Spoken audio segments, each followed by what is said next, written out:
मार्केटमध्ये हजारो प्रकारची पुस्तकं आहेत ती, पण नेमकी कोणती पुस्तकं तुम्हाला अचूक या ठिकाणी रिझल्ट देऊ शकतात, अशा प्रकारची बुक लिस्ट तुम्हाला इथे मी घेऊन आलेलो आहे. एकदम व्यवस्थितरित्या बघा, का तर योग्य दिशेनं, योग्य मटेरियलमधनं जर तुम्ही मेहनत केली, तर राहिलेल्या दिवसामध्ये एक 65 प्लस मार्क घेण्याचं जे टार्गेट आहे, ते टार्गेट या बुक्समधून तुम्ही नक्की पूर्ण करू शकता.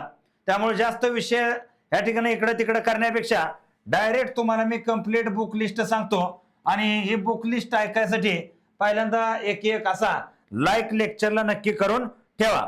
तर सगळ्यात पहिल्यांदा आपण विषय बघूयात. इतिहास विषयाला विद्यार्थ्यांना का म्हणजे आता हे पुस्तक आहे, पण ह्या पुस्तकात नेमके कोणते टॉपिक वाचले पाहिजेत ते टॉपिक पण तुम्हाला सांगणार आहे की हे टॉपिक या पुस्तकातून करा, की जेवढं या ठिकाणी परीक्षेसाठी महत्वाचं आहे तेवढंच आपण बघूयात.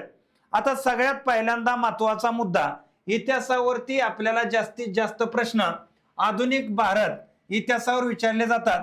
साधारणतः यामध्ये आधुनिक भारतामध्ये राष्ट्रीय काँग्रेस म्हणा किंवा 1857चा उठावाच्या अगोदर आणि पूर्वीचे उठाव, त्याच्याबरोबर गांधींची या ठिकाणी टिळक युग, गांधी युग, यावरती आधुनिक भारतावर महाराष्ट्राशी संबंधित प्रश्न विचारले जातात 3 ते 4.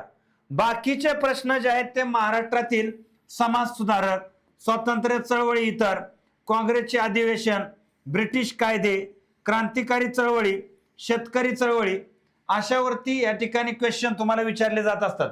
आता इथं एक गोष्ट लक्षात घ्या, हेच महत्वाचे टॉपिक आहेत, हे तुम्ही इथं लक्षात घ्यायचं आहे. म्हणजे महत्वाचे जर मुद्दे आहेत ते हेच मुद्दे आहेत. आता हे मुद्दे करण्यासाठी सगळ्यात आदर्श पुस्तक जर पाहायचं झालं तर हे 11वीचं जुनं इतिहासाचं पुस्तक आहे बघा, अशा पोस्टरचं. ह्यातून हे चॅप्टर वाईज दिलेलं आहे.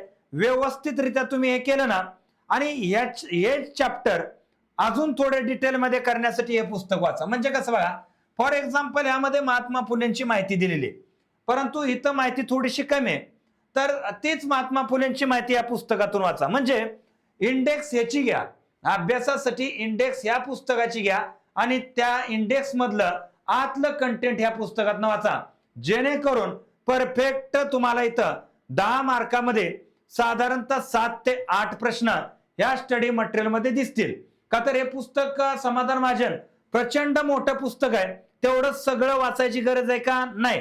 तर काय वाचायचं आहे, तर या पुस्तकातनं जी आधुनिक भारताची इंडेक्स आहे, जी की यामध्ये महाराष्ट्रातील चळवळी, स्वातंत्र्य चळवळ, काँग्रेस अधिवेशन, हेच पॉइंट ह्या पुस्तकातनं वाचायचे आहेत. बाकी इतर याला डोकं लावू नका. दुसरा मुद्दा जर सांगायचा झाला तर ह्यामध्ये विषय येतो महाराष्ट्राचा भूगोल. कोणता आहे? महाराष्ट्राचा भूगोल. आता महाराष्ट्राच्या भूगोलमध्ये जर साधारणतः आपण पाहायचं झालं ना, तर 10 मार्क या महाराष्ट्राच्या भूगोलवरती येतात आणि 10 मार्कासाठी तुमच्या समोर जी मी चॅप्टर दिलेले आहेत बघा, कोणकोणते बघा, महाराष्ट्राचे प्राकृतिक विभाग, नद्या, धरणं, मृदा, पिके, हवामान, खनिजे, उद्योग, वाहतूक, लोकसंख्या, जिल्ह्यांची वैशिष्ट्य, अभयारण्य, राष्ट्रीय उद्यान आणि सिंचन प्रकल्प, एवढे चॅप्टर आहेत. हे तुम्हाला 10 मार्क 100% देतात. भारताच्या भूगोलमधून फक्त भारताचा प्राकृतिक आणि राजकीय एवढा चॅप्टर भारताच्या भूगोलमधून करायचा आहे. आता ह्याच्यासाठी सगळ्यात बेस्ट सध्या भूगोलमध्ये कसं आहे तुम्हाला सांगू, भूगोलमध्ये तुम्ही कोणतंही पुस्तक घ्या, तुम्हाला त्यामध्ये हे सगळे कंटेंट मिळतात. आणि कोणत्याही पुस्तकातनं, मग तुमच्याजवळ आज कोणतंही पुस्तक असू द्या, तुम्हाला सांगतो दीपस्तंभ असू द्यात किंवा इतर कोणतंही पब्लिकेशनची इतर पुस्तक असू द्यात, अडचण नाही. त्यातून भूगोल तुम्हाला येतो म्हणजे येतो.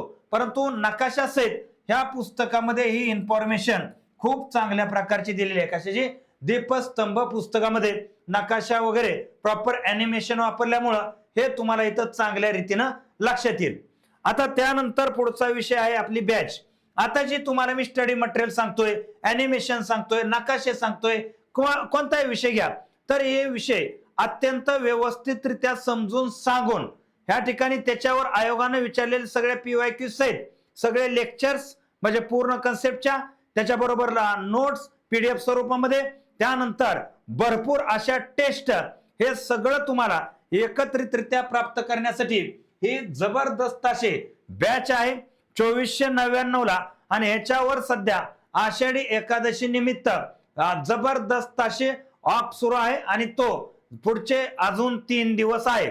म्हणजे 3 दिवस आहे, तुम्ही या ठिकाणी त्या ऑफरचा लाभ घेऊ शकता.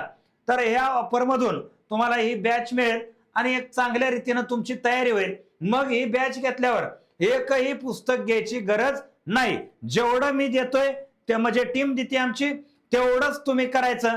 तेवढ्यावर आपलं 60-65 प्लस मार्काचं टार्गेट नक्कीच पूर्ण होतं. हा आतापर्यंतचा विद्यार्थ्यांचा आणि आमचा दोघांचाही अनुभव आहे. आता यानंतर जर पुढचा विषय पाहायचा झाला, भारताची राज्यघटना. या ठिकाणी भारतीय राज्य व्यवस्थेवरती 15 प्रश्न विचारले जातात. 15 प्रश्नासाठी तुमच्या समोर हे मी म्हणजे चॅप्टर ठेवलेले आहेत बघा.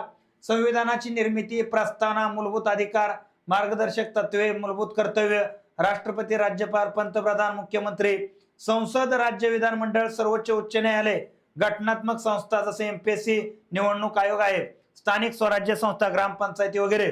त्यानंतर 73-74वी घटना दुरुस्ती. ह्या गोष्टी ज्या आहेत हे एकच झालं, बरोबर आहे ना. तर एवढे चॅप्टर आहेत, हे एवढेच चॅप्टर करायचे. ह्याच्या व्यतिरिक्त या पुस्तकातून हे एवढेच चॅप्टर तुम्ही करा. एवढ्या चॅप्टर मध्ये तुम्हाला 15 पैकी 12 ते 13 प्रश्न ह्याच चॅप्टर मधून आलेले पाहायला मिळतात. आणि याच्या व्यतिरिक्त ह्या विषयाला वेगळं कोणतंही डोकं घालू नका. हा इथनं पुढचा महत्वाचा मॅटर आहे.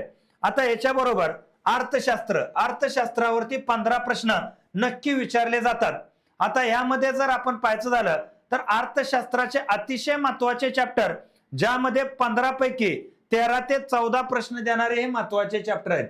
जसे की राष्ट्रीय उत्पन्न, महागाई, बेरोजगारी, दारिद्र्य, बँकिंग आणि आरबीआय एकच झालं ते, वित्तीय धोरण, चलनविषयक धोरण, कर प्रणाली आणि या ठिकाणी आपण पाहतो सार्वजनिक वित्त, पंचवार्षिक योजना.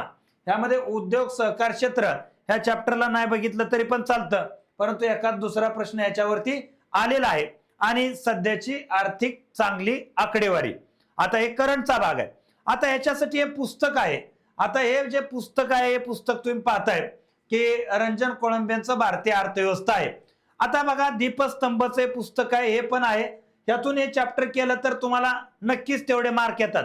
पण ह्या विषयाचा घोळ काय तुम्हाला सांगू का, हा वाचून समजत नाही. म्हणून या ठिकाणी याला समजून तुम्ही प्रॉपर घेतला पाहिजे. जसं की तुम्ही आपण डेली युट्यूबला लाईव्ह लेक्चर घेतो या विषयाचे अर्थशास्त्र, ते लाईव्ह लेक्चर पण करा, जेणेकरून ते फ्री मध्ये लेक्चर आहे, जेणेकरून तुमच्या कन्सेप्ट क्लिअर व्हायला हे लेक्चर्स अतिशय महत्वाचे ठरत असतात. अशा प्रकारे हे विषय तुम्ही पहा.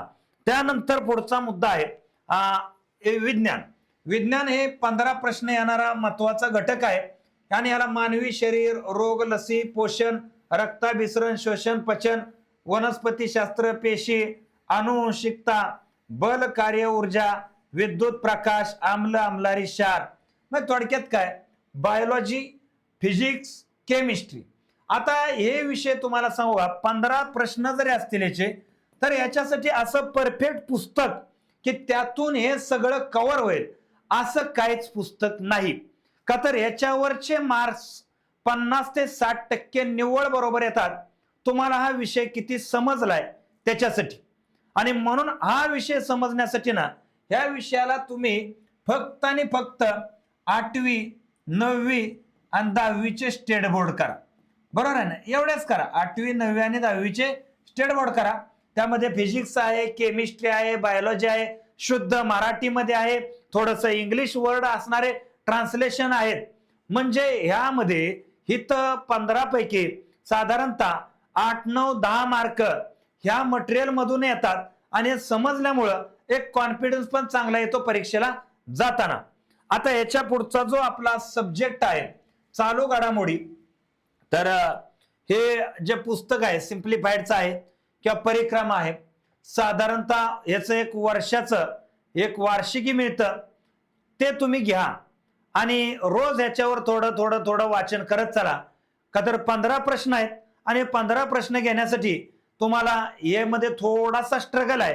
का तर 1 वर्ष, कधी 2 वर्ष, कधी 3 वर्ष अशा कशाही चालू घडामोडी विचारतात. चालू घडामोडीचा पॅटर्न फिक्स नाही, परंतु वर्षभराच्या चालू घडामोडी आणि त्याच्या संबंधित मागचा थोडासा इतिहास हे या पुस्तकामध्ये चांगलं मांडल्यामुळं हे एक आदर्श पुस्तक तुम्हाला ठरू शकतं. आणि त्याच्याबरोबर आपल्या युट्यूबला डेलीचे सेशन असतात फ्रीमध्ये, ते तुम्ही बघत चला. ज्या सेशनमध्ये वर्षभराच्या विविध घटना आपण प्रश्न उत्तराच्या स्वरूपामध्ये घेत असतो, तिथूनही तुम्हाला भरपूर गोष्टी क्लिअर होतात. म्हणून चॅनलला जॉईन करून ठेवा, जेणेकरून असे अपडेट्स तुम्हाला मिळत राहतात. तदनंतर पुढचा विषय मॅथ आणि रिझनिंग. आता मॅथ आणि रिझनिंगसाठी साधी सरळ एकच गोष्ट सांगतो तेवढी करा. ते म्हणजे 2013 ते 2026 पर्यंत कंबाईन या ठिकाणी ग्रुप बी आणि ग्रुप सी ह्याला विचारलेले गणित आणि बुद्धिमत्तेचे सगळे प्रश्न करा. आणि हे सगळे प्रश्न करत करत त्यात जिथं जिथं अडचण येते तिथं तिथं एखादा कोर्स, एखादी बॅच घ्या आणि त्यानुसार तुम्ही तयारी करा.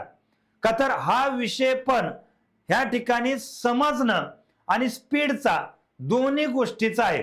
का तर इथं 20 प्रश्न आहेत हे गणित आणि बुद्धिमत्तेवरती, आणि हे तुम्हाला बऱ्यापैकी मार्केटमध्ये मार्क आणून देणारे विषय आहेत. का तर प्रीचा अंतिम रिझल्ट फायनल ह्या विषयामध्ये कोण चांगला स्कोर घेतं त्यावरती ठरतो. म्हणून समजून घेण्यासाठी ह्या ठिकाणी याला चांगल्या रीतीनं अभ्यासणं गरजेचं आहे. का तर 13 ते 26 पर्यंत जेवढे गणित बुद्धिमत्तेचे टाइप्स आहेत ना, तेवढेच टाइप्स या ई एक्झामला तेवढेच विचारले जातात. एक्स्ट्रा एखादा येतो, परंतु तुम्हाला बऱ्यापैकी सगळं असं बघितल्यासारखं वाटत राहतं. अशा रीतीनं एकंदरीत हे बुकची लिस्ट आहे ते तुम्हाला लक्षात आली असावी. आणि ह्याच्याबरोबर ज्या विद्यार्थ्याला असं वाटतंय की अंतिमतः आमच्या सोबत येऊन तयारी करायची, तर आपली अकॅडमी 100% तयार आहे. का तर एकदा तुम्ही अकॅडमीकडे आला तर तुम्हाला बाहेरून एक शब्द घ्यायची, एक शब्द वाचायची, एक पुस्तक घ्यायची किंवा एक कुठलं स्टडी मटेरियल टेस्ट सिरीज घ्यायची अजिबात गरज भासत नाही. सगळं तुम्हाला एकाच जागेला आपल्या इथं प्राप्त होतं. बरोबर आहे. आणि हे सगळं तुमच्या मित्रमैत्रिणींपर्यंत नक्की पोहोचवा. ह्या ठिकाणी मी थांबतो. जय हिंद, जय महाराष्ट्र.